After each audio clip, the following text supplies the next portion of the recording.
Hey, what's going on, people? We are bringing on the wall today with the second power rankings, and we start off, and we are always joined by Weezing HB for these.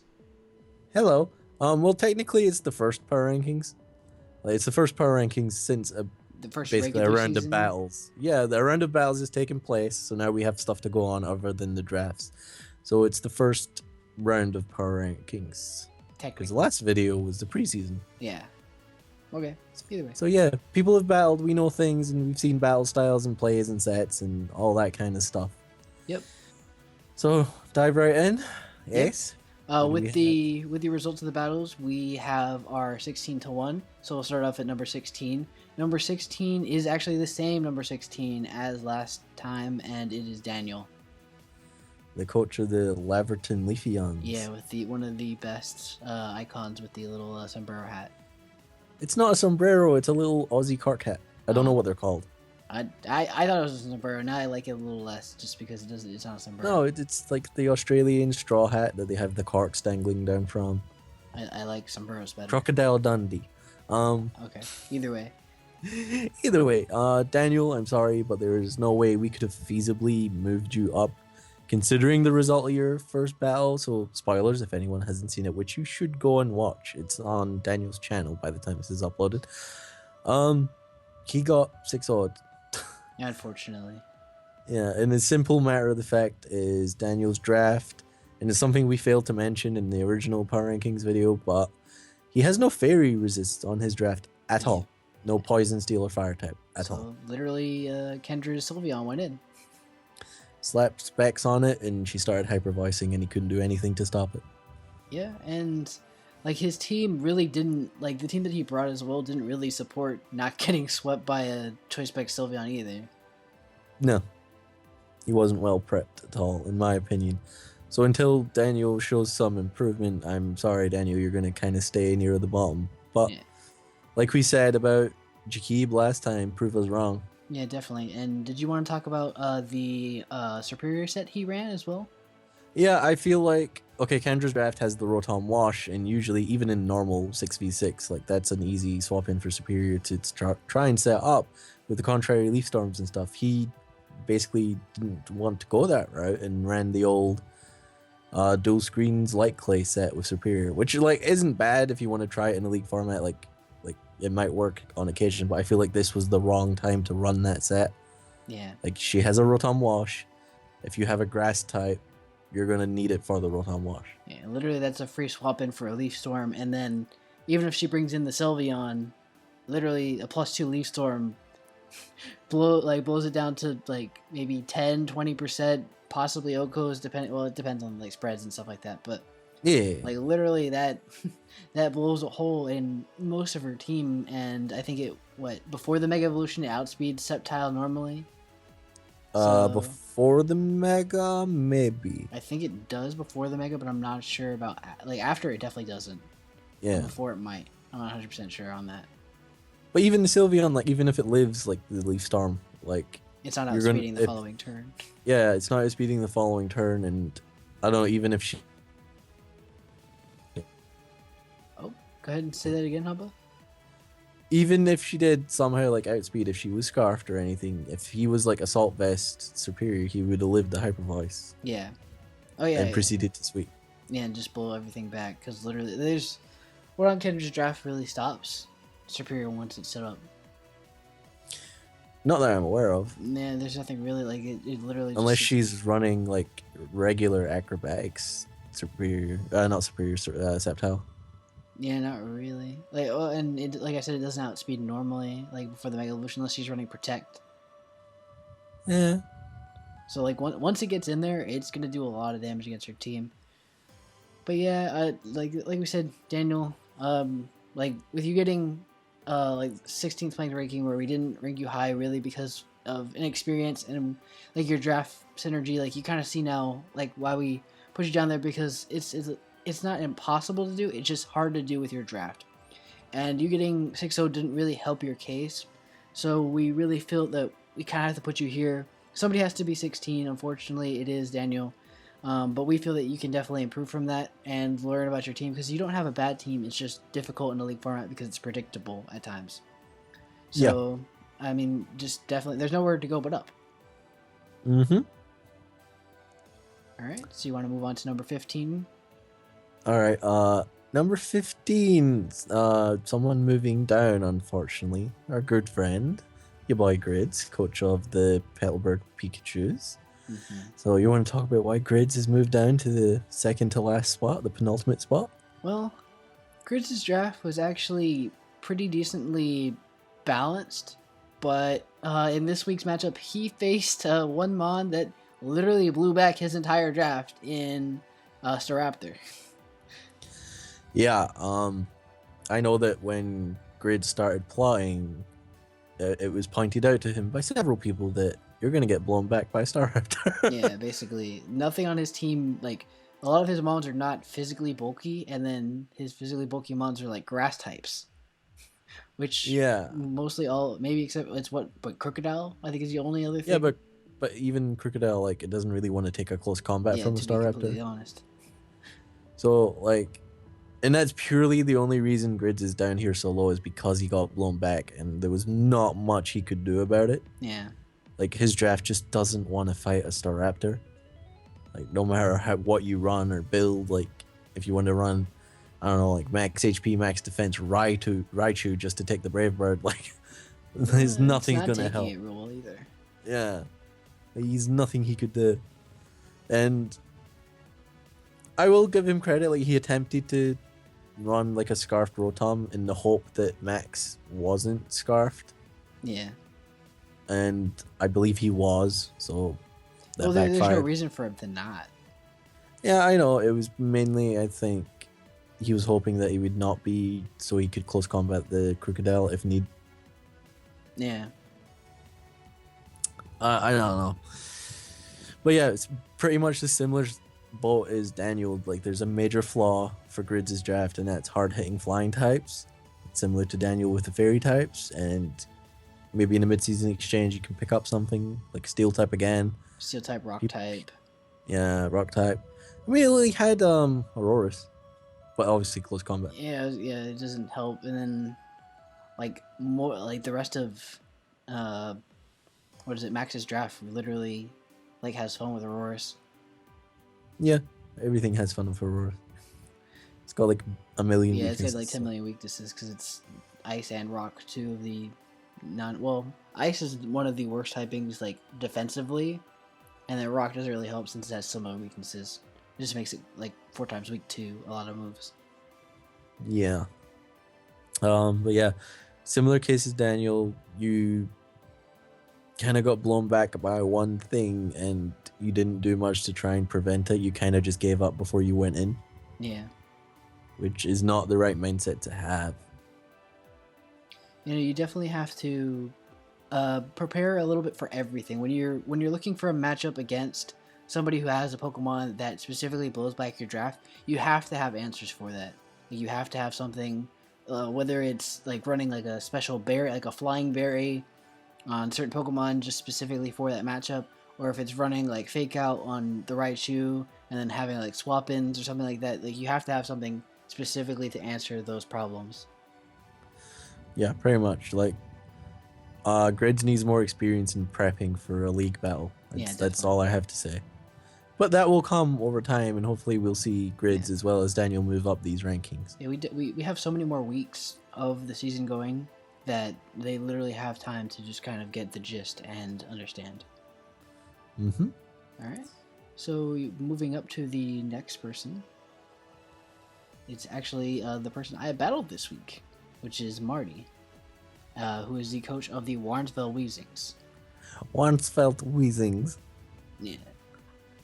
But one of by far the best icons. One of the dankest icons. Dank memes. He memed so dank. Would you like to talk about him since I literally battled him? Or? Well, okay, Marty, he's actually remained in 14th. He hasn't moved, gone up or down. And the reason for that is he pretty much did what we expected, and it wasn't like it was worse or better than what he thought he'd do, or at least in my opinion. Like, he brought standard stuff and he played standardly. Yeah, I guess. Well, I wouldn't say he played super standardly. some of his sets confused me. Like running a Choice Scarf Rampardos in Trick Room type of setup. Well, when you build a Trick Room team, you're still gonna usually- have that fast mon in the back that one in case it Scarfer fails. just in case it fails. Yeah. I don't know. Like it just well, I don't know. More so in the situation he brought it out, it didn't seem like it should have been scarfed. To me, specifically, Okay. I don't know. Maybe I'm wrong. Like he brought it out against Mr. Mime, which is kind of odd. I don't know. Hey, no one wants to comment on Mr. Mime. He just didn't want to he didn't want to sack off the rest of his team to Mr. Mime, I guess. I don't know. Man, Mr. But either Mime. way, no, I think Marty kind of stayed in the same position because well, he did face me, and not to toot my own horn, but I feel that I'm a very high level battler, so it was a tough matchup for him, but I think he played pretty well. I think that he brought some unorthodox sets which threw me off. But other than that, like Weezing said, he ran pretty standard stuff, which isn't great for League format. And he kind of just, like, his team is, like, the team he brought was so much slower, and it's not really suited for so much a League format because it doesn't have, like, great bulk. Well, I guess it does have great bulk, but he didn't have great many swap-ins to a lot of the matchup problems I brought, especially with Mega Blastoise. Literally, Dark Pulse tore through most of it, and then Water Pulse hit everything else. So it was just a really tough matchup for him, and it didn't really leave much room for Marty to kind of jump up the power rankings. He did kill Weezing though. He did kill Weezing. I just didn't think he was going to be special. That's why you're up next at 13. No, I'm kidding. That's why. You let Weezing die. You think you can get away with that, boy? Down to 13. You're chilling there with Grids and Day. It's fine. But yeah, Marty, he's got a good base to learn off of. He just needs more experience in the format. That's all.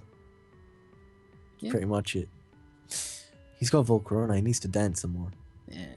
Well, he tried to get Giga up on me, but Blastoise was too bulky. He did. Blastoise too fat. Blastoise too fat, man. The War Turtle hard body. Well, that's another example. Like, if I was Marty, I would have built the Volcarona enough so it takes the Water Pulse, then the Weakness Policy pops, you quiver, then you blow by everything. Well, I had T-Spikes up as well. But, like, with the Giga Drain, like, you can, like, uninstall that, I guess. I guess. Like, yeah, I guess, yeah. But then, like, I don't know, the Giga Drain's not doing nearly as much, so you're not recovering as much. I don't know. It still could have taken down a few mons before it died. Maybe. I don't know. If he ran that set. It's possible. I call it Bold Corona. Yeah, Bull Corona. Yeah. Alright. But yeah. So that was number 14. Up next, we have number 13. The newly christened Las Vegas Victinis, the no longer Pachirisus. Zach, Pachi YT. Okay, you want to start off with Zach? Yeah. I think Zach just had a super unfortunate matchup. Literally, Zach's team has a lot of great offensive options, and he faced Trent, who is literally defensive, stall. And literally, yeah. I think sometimes it's the 50-50, and Zach just ended up on the end of I got stalled out, because he didn't really, his draft doesn't have the greatest option for hazards, Celta Rocks, maybe Poison, Toxic Spikes a little bit. But he's not really gonna be setting up a lot of things against Trent's draft. And Trent's draft literally just stalls out all of Pachi's options, and I think it was just super unfortunate. I don't think he played poorly. Well, there's a couple of plays that he played a little bit off, but I think he just ended up in a poor position there. And with his draft, he didn't really move too much. He was 11 last week, so he just went down a couple spaces, and that's understandable when you lose. Yeah, he did make questionable plays. I believe he messed up with his Zoroark and left it in on a Mienshao and caught a high jump kick. Yeah. I believe he was thinking in his head I could outspeed, then hit it with something that he had. I don't know. Yeah. But he failed to think, Mienshao could be scarfed, which is a really common set. So like it's like little things like that Zach always forgets. It's like the common sets that people run, like maybe some moves that Pokemon get, like something common to me or Ace might seem unexpected from him, and he'll go, "Oh, I forgot I got that." Like just little things like that. Well, and you kind of have to expect the stutters in the first kind of weak match. Yeah. But like even with me, like I left a poison type in against a psychic type, thinking, oh, I stall this out for days. This thing is only physical, and then he whips out psychic and blows me back. So it's like, I understand it against Zach as well. You should stop talking about the Weezing, man. I'm sorry. Man, I can't believe you let me die. I'm sorry. Yeah, Zach drew the unfortunate straw and got to battle the bulk draft first. Yeah. And the bulk draft did what we all expected it to, and that was stall. That's why we call it AIDS. Yep, that's the AIDS draft, and it did what it was supposed to do. So you can't blame Trent. Literally going up against a Fairy Steel Dragon Core right off the bat blows. And then you have Cresselia there as well, just to like add insult to injury. Bruh. Well, not even that. Like in the back, he also had like the Heliolisk, I believe, and the Mienshao, like just two hard hitting mons as well. Just be like, I can also hit you back hard as hell. Like, it's a very nice draft. Super unfortunate. Yeah, it's just super unfortunate to have to go against week 1. Like literally, I wouldn't want to face that week 1. Yeah. No, I don't think anyone. I don't want to face that draft ever. To be honest, it's just I just don't want to do it, man. Yeah. All right. Well, moving on from Pachi at 13, we move up to number 12, which is a huge drop down. Well, not a huge drop down, but a couple spaces drop down. We have Hakeem. Yeah, from number 7 down to 12. He dropped 5 places. Yeah, which is a pretty big drop. Yeah, okay. Want to talk about that? Or? Yeah, I'll quickly go over Hakeem. I was there listening to the battle as it happened, and Hakeem basically didn't prepare for a league battle, if you know what I mean. He just brought sets that he enjoys running on his Pokemon without really considering Ben's draft, which is not something you should do. But the thing is, like, even though he did that, like, he still managed to put up a fight. Because Hakeem is a good battler. He knows what he's doing. Yeah. But he, like, Ben's draft and basically Ben's prepping just outclassed Hakeem's in every single way possible. Yeah. And I believe in Hakeem's draft analysis, he did mention that he'd likely just bring sets he likes using. So, yeah. Hakeem, if you're watching, don't do that. Well, basically, we give you an F for preparation, but an A for battling skill. Pretty much, yeah. Like, even little things like he left the Deontay and the Absol, which in this format is iffy. Yeah. Because Iron Tail is a thing. And like, what? It's not taking like an HP like steel either. Like yeah. Like anything can run HP steel. Exactly. Like if it's I'm your on, one condition, outspeeds you. like... Yeah. Just little things like that. I also think he made a mistake not bringing the Snorlax. Well, yeah, literally when you have Ben with probably by far the best draft in our league, bringing one of the bulkiest bonds against it to kind of like Trent style to kind of stall out like what things do. Because literally, I think nothing on Ben's draft really wants to, like, it doesn't kill Snorlax in one hit. As far as I can think of. It's not even that, it's just that Hakeem knew he had to bring Delphox for Scizor. Mm-hmm. And one of Ben's answers to Delphox would have been like Miss Maggie's. So having the Snorlax there to wall the Shadow Balls would have been nice. Because I know that Ben, Ottawa Oshawotts were fearing the Snorlax a lot. It's just not something, like you said, he had a lot for. Yeah. So I think Hakeem messed up. And I believe in his draft, he doesn't really have anything that wants to come in on the Shadow Ball, kind of like someone else's draft. But don't know who that.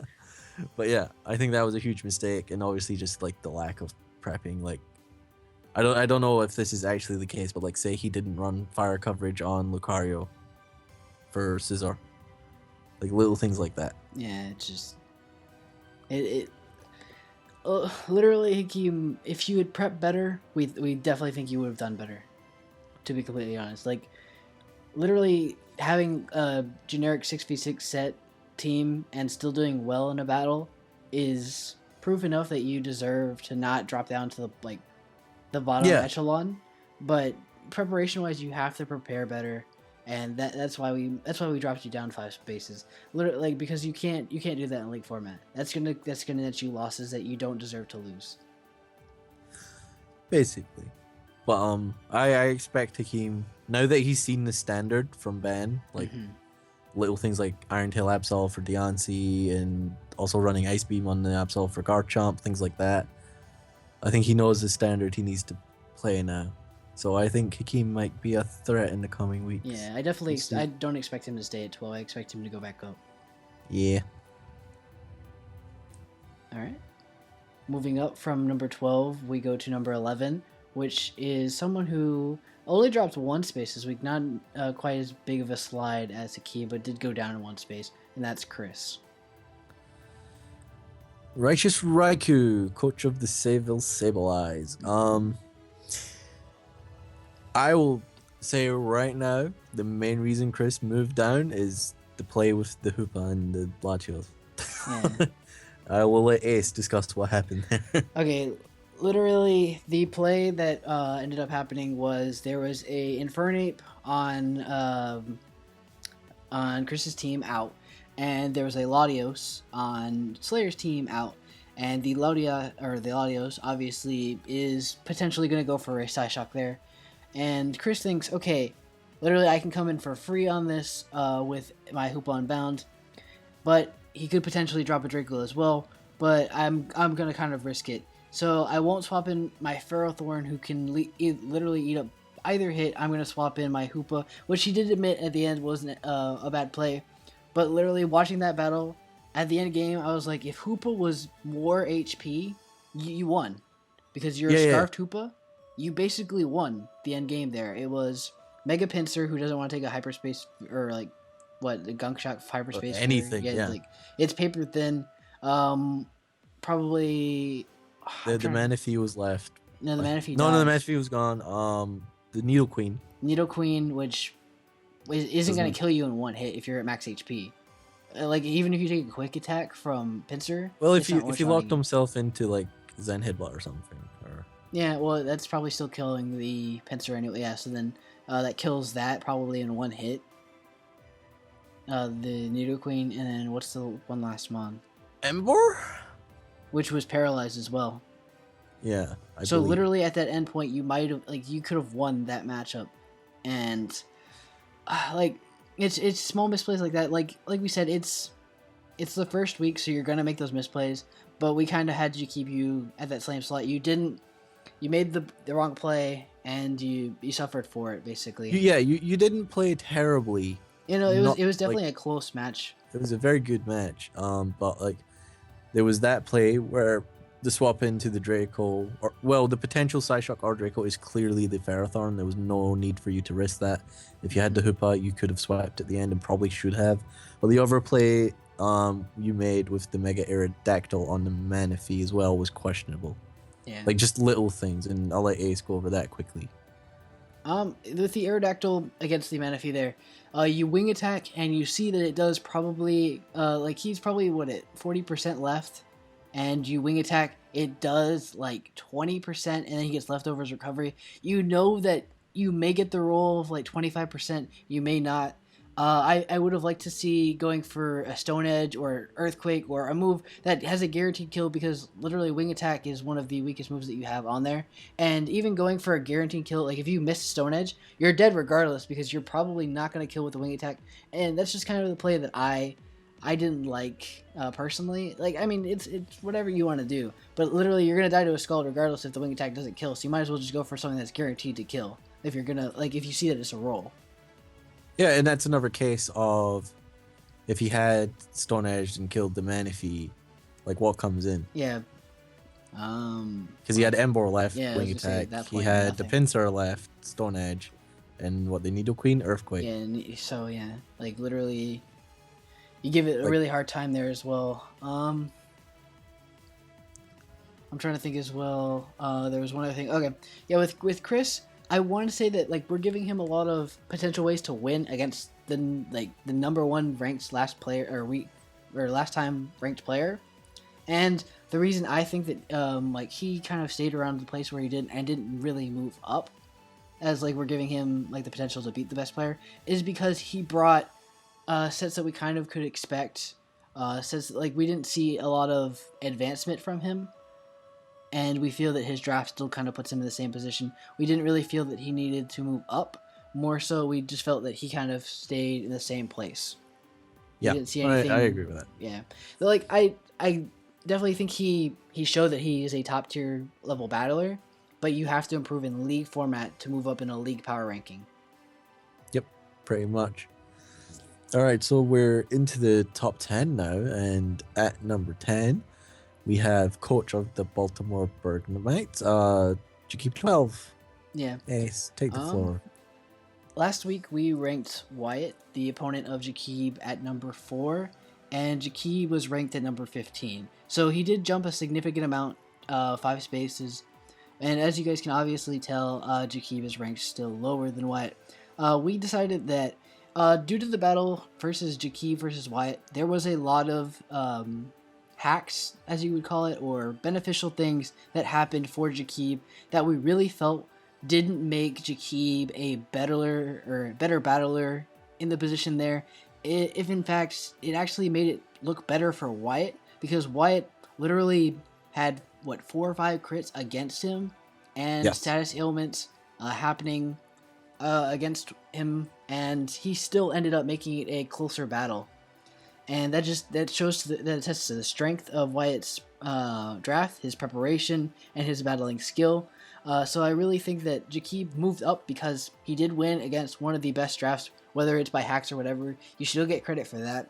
But we couldn't move you up much higher than this because you won by hacks. Literally, the battle only became a hacks battle, and Wyatt still put up a great fight and put himself where he didn't really... Like, I don't feel it was more so due to your skill. I would more so felt it was due to your luck, personally. Yeah, well, I wouldn't say, like... Okay, there were hacks involved, but he did, like, we did he raided the right place. Yeah, we did say to Jakib during the first power rankings, like, go prove us wrong, because we kind of shit on his draft. And I will, to this day, say he has a terrible draft. But Jakib went out there and said, I just beat number 4. So, what of it? Like... I don't know. Like, a hacks battle just... It doesn't. But he did play well. He did play well. Yeah, he played. I mean, he played it well, and that's why he moved up 5 spaces.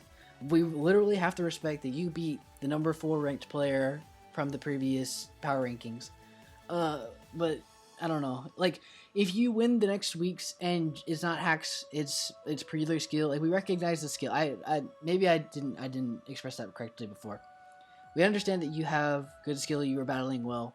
It's just literally we felt the matchup was a lot more favoring Wyatt, and the hacks really just, I don't know, it may have left a bitter taste in my mouth, personally. And that's fair. Yeah, I don't know, I just couldn't move him up much more than that, personally, and like, I feel it's a fair ranking. Yeah, I feel it's fair. Jakib, if you keep up playing as well as you did, preferably without the hacks, I see you moving up even further in coming obviously. Weeks. Like, it's no, I feel bad for, like, kind of shitting on his draft, like shitting on his performance because. I will shit on his draft. Not his draft, like his performance. Please let me shit on his draft. No, it's fine. His draft, like we established that already happened. We already took a dump on that draft. It's fine. This can be a bi-weekly dumping. This is a bi-weekly dumping. No, I mean, Jakib, you battled well. Yeah, it's just, I don't know, man. Hacks always just makes me upset. Like, whether it's I just love his Chansey Miltank core, man. Yeah, man. All or right. Spiritomb Doublade core, man. Oh, that's so good, man. Oh. Alright, either way, man. Yeah, just keep doing what you're doing. You can't control the hacks that are for or against you, but we can't move you up much more just because, like, the hacks. Literally, there's nothing to determine there. Yeah. Yeah. All right, so moving on from number 10, we move on from Jakib to Demon, who is at number 9, and actually stayed in the exact same place. Very similar to what we were saying with Marty. He played as we thought he'd play and built a team as we'd expect he'd build. Yeah, except in this position, it wasn't really a bad thing. Like, I don't. Yeah. Like, I respect everything that Demon built and did in that battle. Yeah. It wasn't like, it's not like he went out there and got wrecked. He didn't. He built a very good team, prepped on the predominantly well. There was one key thing that he missed, which obviously bit him in the ass since he came up on the losing end against Lee. But other than that one thing that he missed that Lee could potentially bring, he built well. For example, Demon's thought process was, I have a Conkeldurr, he has a potential Mega Alakazam. Instead of running the standard Assault Vest set, I'll run sub lefties because I can get a sub up. Alakazam comes in, it can Psyshock if it wants. The sub's gonna take it, and I'll knock you the fuck off. Like, yeah, it's good prepping. Yeah, I mean, it's definitely like small differences, and I mean, like, anything could happen if Lee had decided to like bring like a weird Alakazam set to kind of throw Demon off. Maybe it would have ended up better for Demon. I don't know. But yeah, no. Like, looking at the thing, Lee was ranked number 3 last time, and like battling somebody at that, like that, that's an upper echelon battler, has a great draft. Literally, the draft I call the Enforcer draft. It's just a monstrous draft. Demon put up a great fight, and he actually from the battle did get critted, I think, twice, which is unfortunate for him, and I'm not going to take anything away from Lee for that, because that's literally, it's not like every other turn where it's crits or like hacks. It's just like unfortunate situations where you still probably would end up dying, but you would just still be able to get that chip damage that would make it a little bit closer. But all the credit to Demon, he brought some very kind of wonky EV spreads that threw Lee off, and definitely made it a closer battle, and it's definitely something you expect from Demon. Demon is an unparalleled strange prepper. Like, if somebody's gonna throw you off, Demon's gonna do it. I wouldn't just put that on Demon. Like, Lee also has a reputation for bringing non-standard stuff, but we'll get to that when we discuss Lee, whenever that is during the list.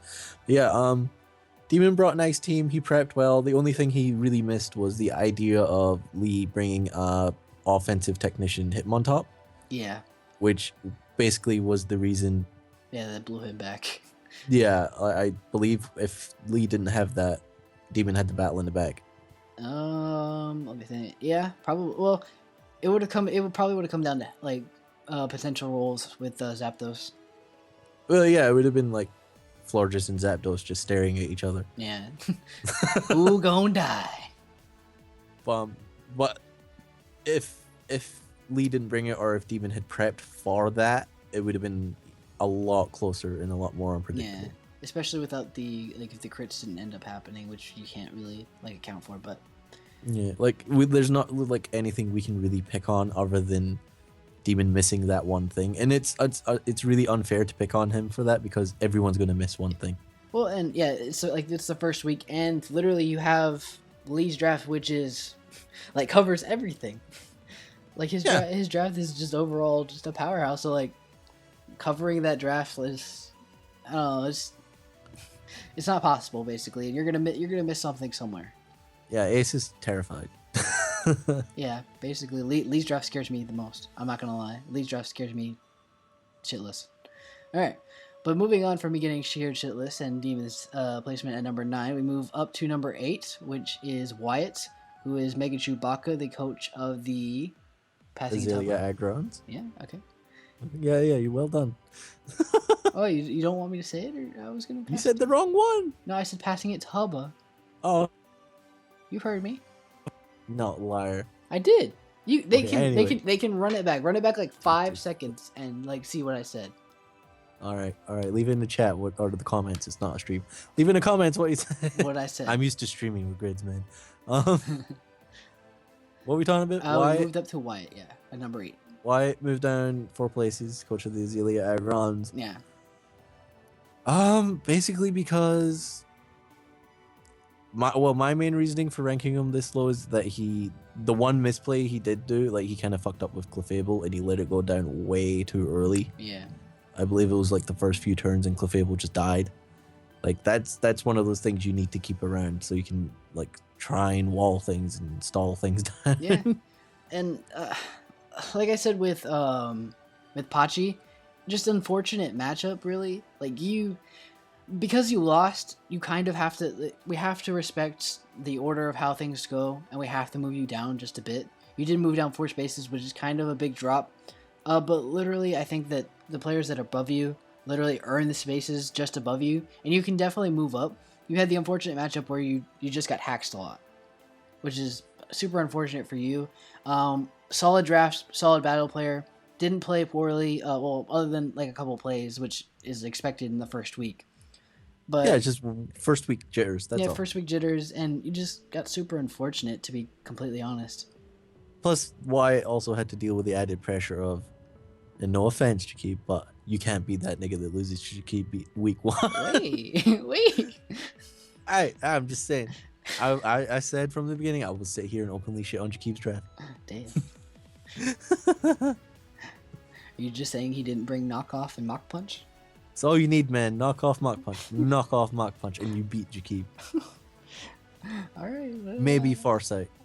Maybe Foresight for that. Spiritomb. Spiritomb, yeah. All right. Well, yeah. No, I don't think there's really much else we can say. Why you played well. You can definitely move back up. Oh yeah, 100%. Yeah. Literally, I don't think you did anything wrong. I think you prepped just fine. I definitely think you had a good chance of winning that matchup. I definitely think you had the advantage there. Just super unfortunate. Well, I will say one thing. I feel you didn't prep enough for the Mega Pidgeot. Yeah. Yeah. You underestimated its. Well, you didn't know how fast it was, and you didn't realize how hard it hit. Literally, okay. Everybody, Mega Pidgeot has one of the highest special attack stats in the game. Maybe I think. Is Mega? It's higher than actually. It might be one of the highest overall, like out of anything, right? It's what 180. It's 135. It's 135. That's right. Oh. Chill, nigga. It's not like Mega. Sorry, I'm thinking Mega Slow Burst Defense. Sorry, my bad. Yeah, it's the highest special attacking normal type. Or yeah, literally, it's one of the things that will blow you back, and it gets type coverage, Heat Wave, Hurricane, Hyper Beam. Hyper Beam. Yeah, like it's gonna give you serious work. So people need to know that thing is a absolute threat. Yeah. I mean, but you still have freaking Aggron, but still. Well, Heat Wave 2-shots it. Is it really? Even with filter? Yeah, that's the reason. reason. Because it's a special side. That's right. Yeah, that's the reason Pidgeot got moved up to OU is because there was no. Yeah. That's thing came in. Unfortunate. Like Assault Vest, specially defensive, up the ass. Goodra was like the only thing that could take anything from a Mega Pidgeot. That's my boy Goodra. Yeah, but even then, like, it didn't take Hurricanes well. Nah, like, and Confusion Hacks as well. Yeah, and Confusion Hacks. Pidgeot's kind of scary, and you underestimated it, and that was part of your downfall, as well as letting the Clefable go down early. Yeah. All right. Well, moving on from Wyatt at number 8, we move up to my favorite number 7, in which we have one of my good buddies, Max. Coach of the Wellington Wormadams. Yo, thick? Thick, though. In what I feel the most criminal happening of the preseason power rankings, Max was number 13. Nowhere did he deserve that. Nah. But I feel he's rightfully ranked this week at number 7. And the main reason I suggested he be this high is because he looked at Grids' draft, saw the major flaw, and played to it. Yeah. That's basically what league battling is. You find a weak point and you exploit it, and that's exactly what he did. Yeah. Nothing wants to take a Staraptor Bravebird. Fuck it, Scarf Staraptor, and I'll win. And that's exactly what happened. Yeah, literally, he saw what he needed to do. He did it. You can't ask anything better from that in league format. Literally, if you see what's wrong with your opponent's draft, you bring it, and then you bring things that they would counter, to counter what they'd counter with. Pretty much. And Max did that to a T. Played super well. You can't, you can say anything you want. Like, he played the number 15th rank player this week, but literally, you play who you get. I played against Marty, and I played, what I got. Everybody does, plays who they get. Maybe somebody gets a little unfortunate, but we're all going to play everybody. and Max played to a T what he needed to do. Perfectly thing. Weezings exactly right. He did not deserve to be number 13 in the first week. I definitely think I put him anywhere from 7 to 10. I can't remember specifically. No, you were part of the reason. Did I really put him that low? Yes, you were part of the reason. I was insane. I apologize. You were like, you put him at 13 or 14. Did I really? Yeah. I'm so sorry, Max. Yeah, he was actually. I don't know what I was. I don't know what I was smoking. Everybody needs to get whatever I was smoking, because that should put me like.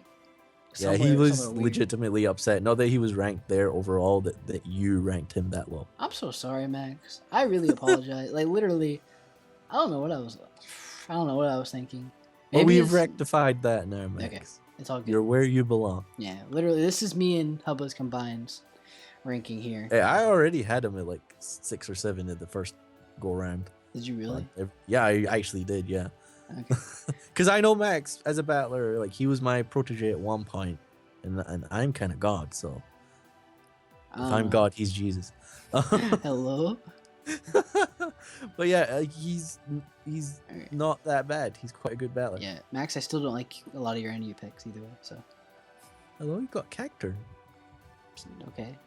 I still like his NU draft bothers me, and I think that's why I ranked him lower. But he's gonna bring that Cacturn and blow you the fuck back. Do it. You ain't got nothing that wants to take that sucker punch. It's fine. I'll trick him. Okay, fine. He'll lock himself into sucker punch. Then what? You can't attack him. It's fine. I will wisp him. That's fine. He doesn't care. My Weezing. But anyway, Max, you exploited Grids' huge flying weakness. You built the rest of your team that you built was actually well prepared for the rest of his team as well. So even if the Star Raptor failed, you still had it covered. Even if something super unfortunate happened, like crit or like something like that, like you were just well prepared. Yeah, or like Grid set up like super stealth rocks and it did like 89% to you as you came in. Like you were fine.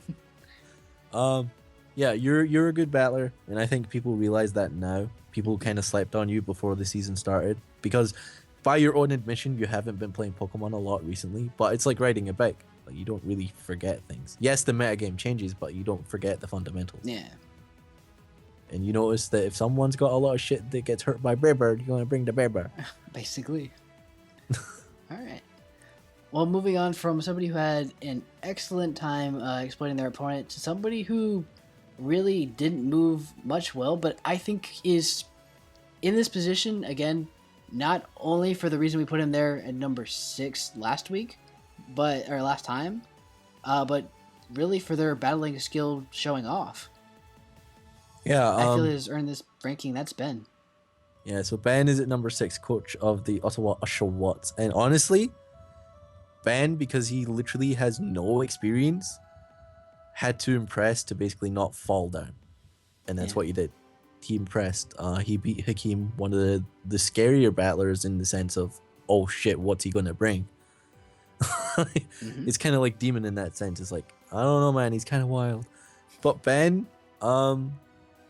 he prepared incredibly well for someone that's never, not even just battled in a league format, just battled. Yeah, he doesn't battle much. He doesn't battle. Like, he's only been battling recently to practice for the CCL, and even then it's not that much. But like little things like packing Iron Tail on his Mega Absol specifically because he outspeeds Deontay and he'd wreck it. Packing Ice Beam for the Garchomp and Fire Blast for the Lucario because you can't touch it otherwise. Like, that's a perfect spread he had on that Absol to cover Hakeem's entire draft. Like, nothing could stand in front of that Absol. Yeah. Basically, Ben went fighting game style and went, okay, what does my opponent do? All right, I'm going to wake up DP and destroy everything. Pretty much. All right. Like, but yeah, Ben, we were all concerned. Like, yes, he's got this God draft. Like, we're not going to deny that. Yeah, he but has how's he going to use it?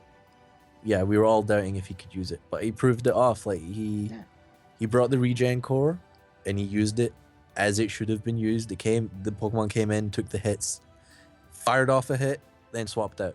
Yeah. Literally the first week, we all looked at Ben's draft and we said, okay, he deserves a number 6 spot purely for this draft. We don't know how they battle, but because of the draft, literally he can be at number 6.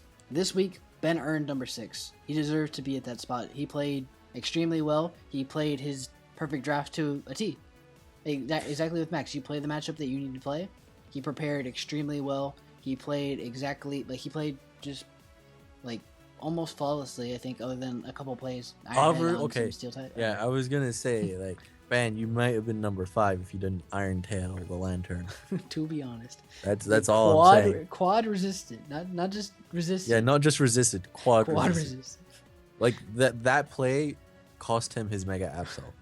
Yeah. Like it could have been a bigger victory, and Absol could have stuck around, but still beginner's nerves. He panicked because he already knocked it off, and he's like in his head, okay, now he's not got an item, I can't knock off again, even though it probably would have still killed. Like that was just panicking, first week nerves, and all that stuff.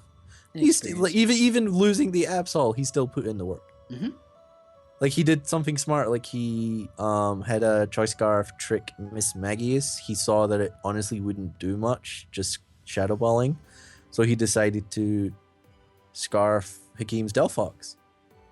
Reason being because if it locks itself into one of its stabs, it's a free swap for Slowbro. Yeah. Slowbro comes in, just sits there, and scalds and slack-offs. And that's basically how he won the battle. He whittled down Hakim's draft until it was only Delphox left, and Hakim had no choice but to lock himself into either Fire Blast or Psyshock. And no matter what he did, Slowbro came in and just fired ate it off up. the skull. Yep. Even with crits, like you're chilling. Pretty much. So that's pretty much what happened. Like Ben played the long game with that one. Yeah, it's just a chess match there at that point. Mm-hmm. Yeah. So Ben, if you keep battling and prepping, the main thing was your prep. I loved your prep. That was great. But if you keep doing what you're doing, I see you being up there number 1, 2, 3 soon enough. If you keep going the way you're going. Yeah, definitely. I mean, you have the draft for it. Like literally, you just keep prepping, and you did extremely well. Just nice hand clap for you, man. You did extremely well. Well done. Do we have to talk about the next one? Moving up from Ben, we move up to number. Let's skip number 5. Let's move to number 4. Not really. We'll move back down to number 5. We have Trent, who did battle Pachi, and like we said, he brought bulk. Yeah, Trent, the coach of the Mistralton Mandibuzz. Yeah, Mistralton Mandibuzz, the Mandibuzz spitting hot fire. Yeah, dude. Hot fire, yoga flame. So Trent moved up a couple of places. From number 8 to number 5. Yeah, honestly, I don't know why he was ranked that low last week. Literally just people underestimating Trent's battling ability. I think is like why we had him at number 8. Literally, like because it's just the fear. Like people don't battle Trent that often, and they saw like his age draft, so like he can't be outside of the top 10. But literally, they're like, I don't know how good of a battler he is. Literally, he showed, I will stall you out. It's a viable strategy, and that's what Trent has to do. When we say stall you out, it's not like he was like a noob and he was just like clicking recover. Like he knew how to stall. Well, he was making the right plays. Like you have to consider Pachi's draft is a very offensive draft. Like literally, there are not a lot of swap-ins to a lot of Pachi's OU and UU mons. Those mons will give you serious problems, and Trent's draft literally had to kind of work around like how to stay alive during that, because he does have a lot of bulk. Well, he has Altaria, which is kind of a little bit of offensive and bulk, but still, Zach had one of the scariest mons in this format. He had a Mega Lopunny. Mm-hmm. So to play around a Mega Lopunny so well, like you have to know what you're doing. Yeah, basically. Like Trent, we expected him to be fat and annoying and stall, and it's what he did, and he moved up because of it. Yeah, stall is a viable strategy, especially in this format where people aren't always going to have exactly the perfect answer for your walls. It's perfectly viable to run. It's a little bit annoying to watch, but it's effective. Yeah, and it works. Stop watching. I don't have really much else to say about like literally you play the way your team is built. And he played how he built his draft. I know Trent loves the fact that anytime someone mentions him or his draft, they have to start the sentence with, but like honestly, that's what it is. And like, yeah, we can make fun of it or like I guess like talk shit on it, but it, like Gay said, is perfectly viable. If it ain't broke, don't fix it. Literally, there is a reason people in OU like 1900s, 2000s run like Chansey, Sableye, Quagsire, Amoonguss, Skarmory. yeah, Mungus, Clefairy. Skarmory, and yeah, like insert random Pokemon here. It works. People It don't know how to works. play around People it. don't know how to play around it. They don't have answers for it, and it works. So, Trent, you're a dick, but it's working. So keep doing it. Keep it up, man. Literally. And that's okay. That's the other thing about Trent's draft. Like, even if it does, like the whole stall thing falls through, it's not like he doesn't have hard hitters in the back. Yeah, I mean, he had the whatchamacallit? Like The you Mienshao, said the play with the Weezings. Zoroark versus Mienshao. Like he had the offensive pressure as well to be able to do that, and then he has the setting up Mega Altaria where he can just Dragon Dance up and sweep teams as well.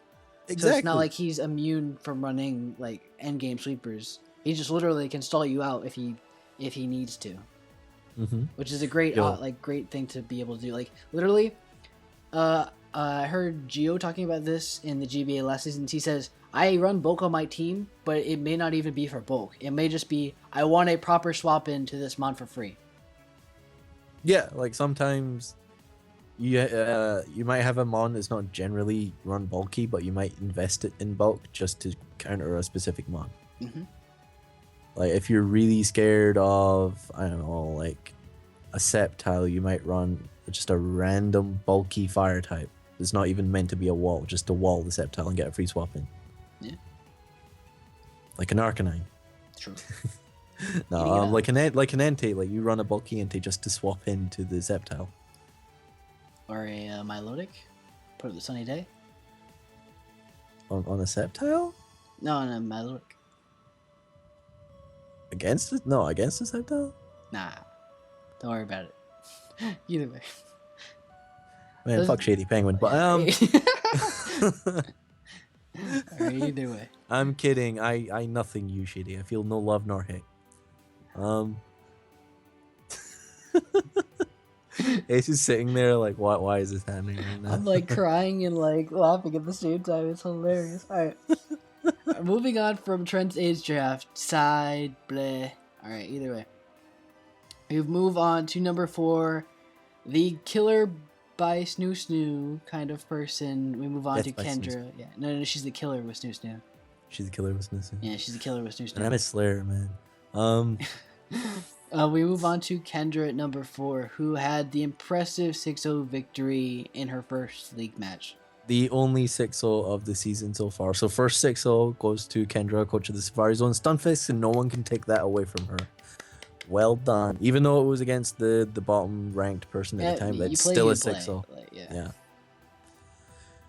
that's why we had to bump you up a place. Like yeah, just from one. You 6-0 someone like that has to go recognized. Yeah, and you didn't move up, like to the top. Basically, you didn't move up to like 2 through or 1 through 3 because we still feel there's problems with your draft. And you didn't get to show off much because you Yeah. did just go in and kind of sweep. It's very similar to our reasonings for Max. Like Max saw the weakness to Brave Bird. Daniel had no fairy swap in. You saw that. You ran Spec Sylveon. You did what you needed to do. yeah, so you it get paid to off. move up for, like you get the credit for winning, but like we still have to consider the matchup. I would like to see how you fare against, no offense, but like a better battler and a better constructed draft. Yes. Like someone like an Ace or a Lee or a Wyatt. Yeah. Or Trent. I'd love to see you against Trent, Kendra. That'd be hilarious. Oh God, that's gonna be the most annoying. Like Hey, Sylveon and Altaria are just gonna sit there and stare at each other like, just hi. hyper voice at each other. That's literally what's I'm gonna, waiting it's for gonna it be a to yelling happen. contest. But like, yeah, Kendra, honestly, until you prove yourself against one of the better drafts, I don't see you moving any further. I'm not saying you can't stay where you are. I can't feasibly move you up any further if you don't prove yourself against the people ahead of you. Well, literally, the top echelon is the players, like who've either had the scariest drafts, or like, Well, combination of scariest drafts and proven skill. Yeah, definitely. Like you can argue, yes, Kendra, you did reach the playoffs in season 1, but there were less battlers, and from personal experience, people dropped out, and you didn't get to battle every top player. Yeah. I would have blown you the fuck back, but still. Wait. I saw a major flaw in her team and I had him on ready for it. So Was it Sock? I didn't have a sock. You had sock. I know I did. I believe it was like Spexland or something. Oh, true. I think I can't remember. She had all. It's this is for another fucking discussion. All right. Either way. Well, yeah. Kendra will. Kendra, you have the potential to move up, but you have to battle. I think you actually face Lee in the next week's thing. So. Yes, if you do well against Lee, we might have the potential to move up. But actually, well, one of the jokes we always say about her draft is Mold Breaker EQ. Well, you're facing one of those this week, so if you manage to work around the Mold Breaker EQ, we will doff our caps to you. Yep, definitely. You have to earn it. Going inside the top 4, definitely a high reward and something that you definitely earned. But to get to that top echelon of the top 3, you have to earn it. And moving up to the next person at number 3, who has the I'm telling you, the scariest draft. I personally disagree. I know you do, because I know who you have. I know who you have as a scary draft. But I think this man's draft is scarier. Literally, I don't want to face this man. It's Lee. Lee, the Cherry Grove Charizards. Yeah. He's remained at 3rd place, with good reason. Prepped well for Demon, brought the scary shit. Scary shit did what it needed to do. Even the stuff that wasn't scary, he made scary, like the Technician Hitmontop. Yeah. Like, you know it's bad when like a nigga has like Alakazam and Tyranitar, but the thing that puts in the work is the Hitmontop. Freaking Technician Hitmontop, like just low key in the back. Exactly. Like, even when you take Florges, out, like, what's poppin'? Even when you take out the big OU and UU threats, he's still got this like little. Is it RU fucking powerhouse? Like, no, it's terrifying. But he proved that yes, I can draft scary shit, but I also know how to use them. Yeah, and literally, like with him on top, you expect Intimidate, Bulk Spinner, and he brought Technician. Yeah, full out offensive. Full out offensive. Just like, oh hey, Florges, you want this Bullet Punch? Go buy. And Mach Punch for Tyrantrum, and like he was very well prepared. Yeah. And I believe he had knockoff for no, he had Kofag, Trevenant, I believe. He had Seismitoad as well. He did have the Seismitoad. Yeah, Zapdos. Alakazam. Yeah, Alakazam. T-Tar, I believe. And T-Tar. Are you sure you had T-Tar? I'm not sure. I feel bad now. All I know is Hitmontop went in, and no one saw that coming. You know, Hitmontop absolutely obliterated like a good portion, and it lived a freaking, what was it, a banded, or is it scarfed, Tyrantrum head smash. I believe it was, oh no, it was scarfed, the ability was wrong. It wasn't, it wasn't Rockhead. It wasn't Rockhead, so it did end up taking the recoil and killing itself, but it still wouldn't have lived another Mach Punch regardless. Yeah, it lived the head smash, then it would have Mach Punch next turn and killed it anyway. Either way, you're dying.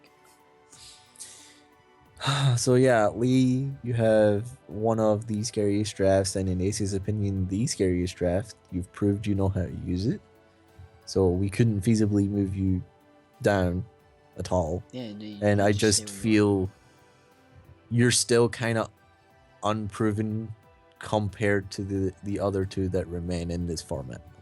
Yes, I know you've been in leagues before, and I believe you won the other league. I could have, we could have put you at number 2, debatably. I think that literally, well, to reveal who's at number 2, I'm at number 2.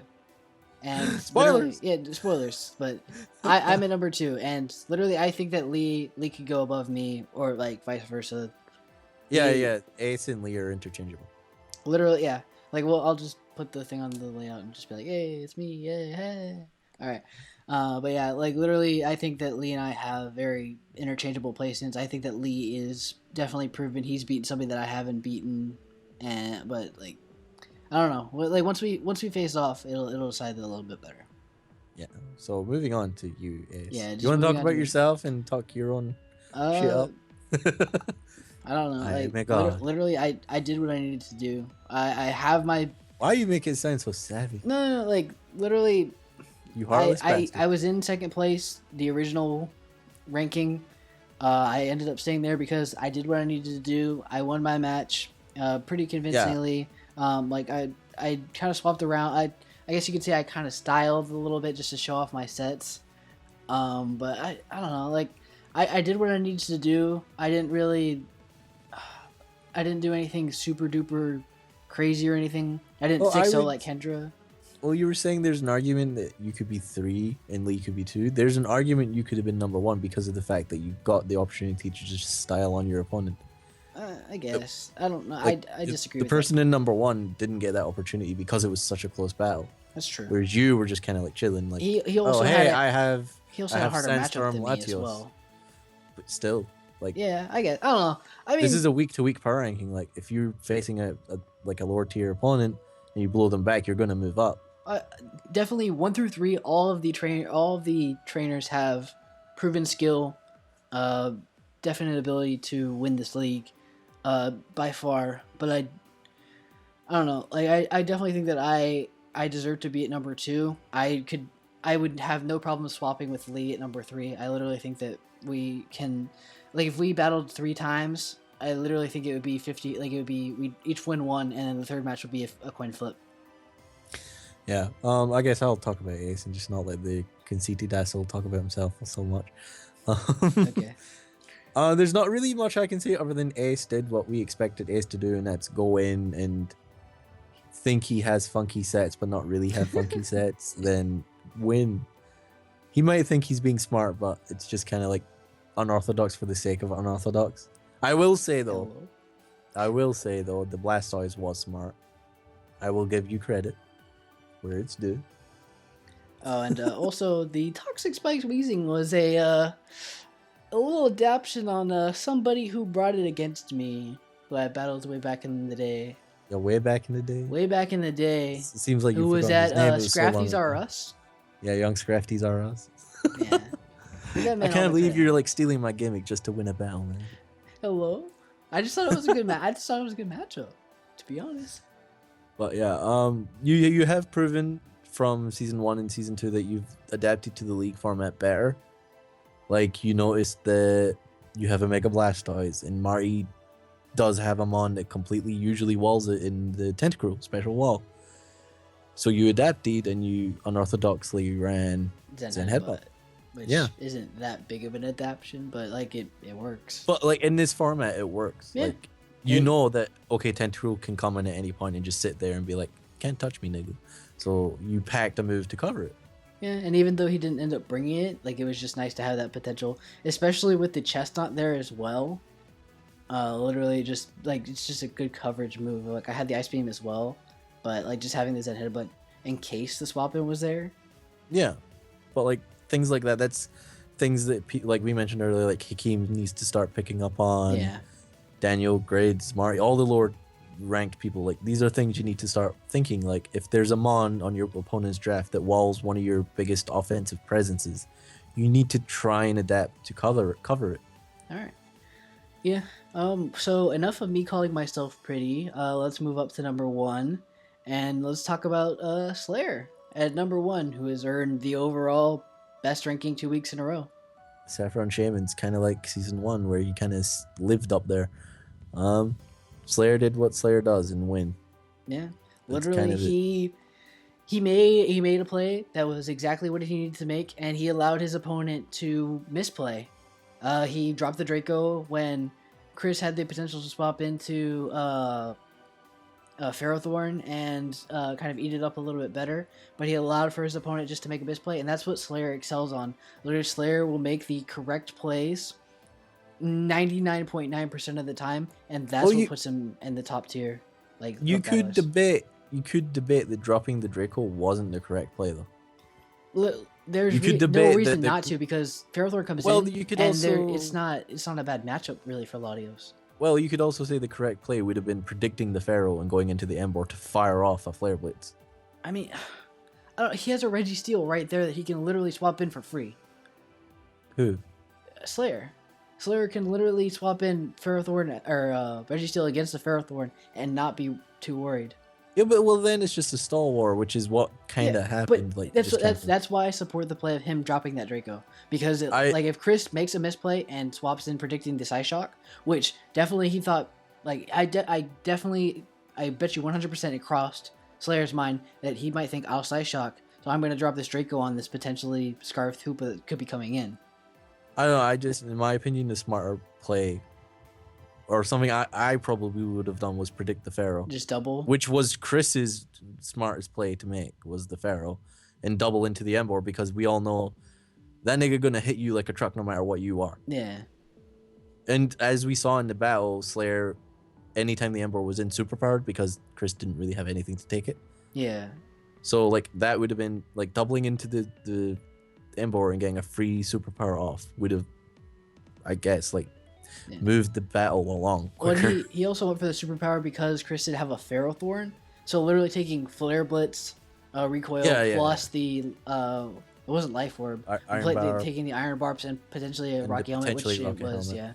Like he didn't want to take basically 80% of his health from one move. Well, it was that, plus I don't think Chris had anything that resisted superpower. Yeah, I think it's his free move to go for it and still stab. Yeah, plus he had, I believe at that point, still had Kingdra running around, so like Flare Blitz was resisted. Oh yeah, as well, Kingdra, yeah. And that, he blew back the Kingdra with a superpower. Exactly, that's what he did. It came in, it was just like... Exactly. So like, Slayer, yes, everyone that we've mentioned, all 16 people, there's little rooms for improvement in my opinion. Slayer, the only negative I have is make bolder plays. Like, start making the double swaps, that's all. I don't know. I disagree. In a league format where people are kind of like, you don't know what they're going to do. When Slayer's up there at the top and he's literally playing to kind of stay at the top, I think I don't know.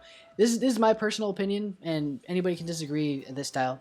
Once you are at the top, you want to force your opponents to prove themselves to earn your counter plays. Literally, I think making the correct plays that net you the most damage are better than making hard predictions and losing because you made a hard prediction. Literally, if you're in an okay position where you have a mon like Registeel where you can swap that in against a Pharaoh Thorn and be fine and neutralize that, there's no reason to take the extra risk. I think he played exactly to a T how he was supposed to play. He played safe, and he allowed his opponents to make the mistakes. That's my point, though. Yes, he played safe, which is fine. I just would like to see him get out of his own comfort zone. I definitely think that you could see that if he ends up like getting outplayed in the neutral, but like you have to kind of get him to that point. Is what I'm saying. Like the problem Slayer has, and this is something I basically exploited, was I'm more aggressive. I will make double plays. Yeah. And a person like me, he struggles with. Yeah. Because it's like, oh shit, like he actually did it. I don't know what to do now, and he'll panic and click. He'll basically go into reverse gear. He'll be like, all right, let me Psy Shock on this Hoopa, just predicting like a triple swap. No, but like we used the example of like bringing in the Ember or like predicting the Pharaoh. Like that's something I would do. And when I pull shit like that on Slayer, he's like, okay, now I need to retreat, and he's on the defensive. Yeah. And he'll start like spamming like things like Roost and Recover because he doesn't know what to do, and that's when I just like keep hitting hard or set up or give him a scarf or yeah. Like that's the only problem I see with Slayer as a battler. And in my opinion, the only I don't know many battlers in this season that are like me in that sense. Maybe Lee and potentially Demon is kind of like that too. Like he will do the double swaps. Yeah, I don't know. Like I feel like everybody has the potential to make double swaps. It just depends on the situation and the matchup. People need more balls, man. So cojones. Have the cojones. Be like Hubba. If you know the Suicune's coming, swap into the fucking Scarf Rotom and give it a... Yeah. Give it a scarf so that it's give it the scarf. Stuck into Calm Mind Arrest. Because all he had left was the Crest and the fucking Suicune. One of them's getting scarfed. I don't care which. Either one. Either one is fine.